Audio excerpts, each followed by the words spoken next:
سے بھیک مانگ رہا ہوں، اللہ رسول کی زندگی والی پاک زندگی اپنا لو۔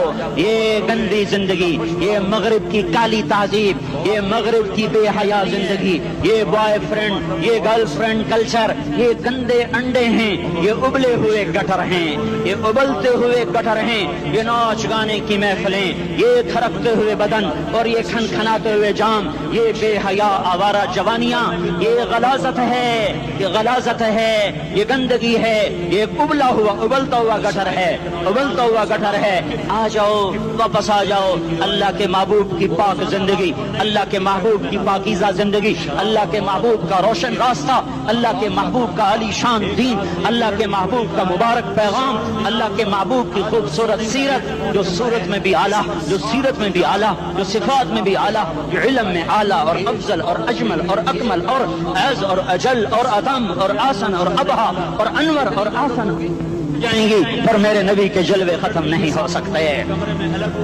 اور تمہارے لیے ماں اتنا نہیں روئی جتنا تمہارا نبی رویا، تمہارے لیے باپ اتنا نہیں تھکے جتنا تمہارا نبی تھکا، تمہارے لیے ماں اتنا نہیں جاگی جتنا تمہارا نبی جاگا، تمہارے لیے باپ نے اتنے پاپڑ نہیں بیلے جتنا تمہارے نبی نے پاپڑ بیلے۔ رو رو رو 23 برس ایسے نیر بہائے، ایسے نیر بہائے کہ مکے کے کالے پہاڑوں نے بھی انہیں جذب کیا اور مدینے کی سخت مٹی نے بھی انہیں جذب کیا، اور آپ کی آہوں اور سسکیوں سے جزیرۃ العرب آج بھی معمور ہے۔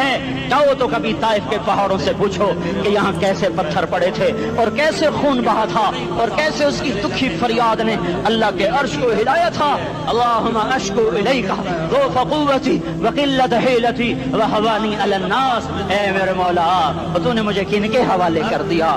کتنے صبر والا نبی، اور پھس پیا، ہماری زبان میں کہتے ہیں پھس پیا، اور میں تو پھس پیا، وہ دن نبی پھس پیا۔ میرے رب، تو نے مجھے کن کے حوالے کر دیا؟ انہوں نے مار مار مجھے لہو لہان کر دیا۔ وہ اتنے گلے کرنے کے باوجود بھی یہ نہیں کہا کہ ان کو برباد کر دے۔ جبریل آ گیا، پہاڑوں کا فرشتہ آ گیا، اجازت دیں یا رسول اللہ، انہیں ابھی سرما بنا دیا جائے گا۔ نہیں نہیں، یہ نہیں ایمان لا دے تو ان کی نسل ہی ایمان لے آئے گی۔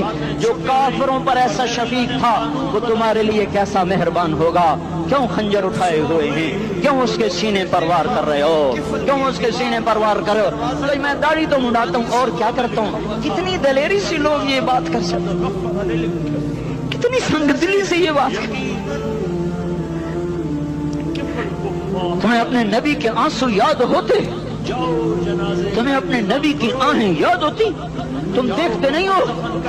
حاجیوں کو پتا ہوگا کتنی دعا مانگتے ہو عرفات میں جا کر؟ آدھا گھنٹہ، میکسیمم پونا گھنٹہ۔ اس سال میں نے بڑا زور لگایا، 55 منٹ، گھنٹہ میں نہیں پورا کر سکیا، 55 منٹ تمہارے نبی نے تمہارے لیے اونٹنی پر بیٹھ کر اپریل کی دھوپ میں ایسے ہاتھ رکھ کے 6 گھنٹے دعا کی۔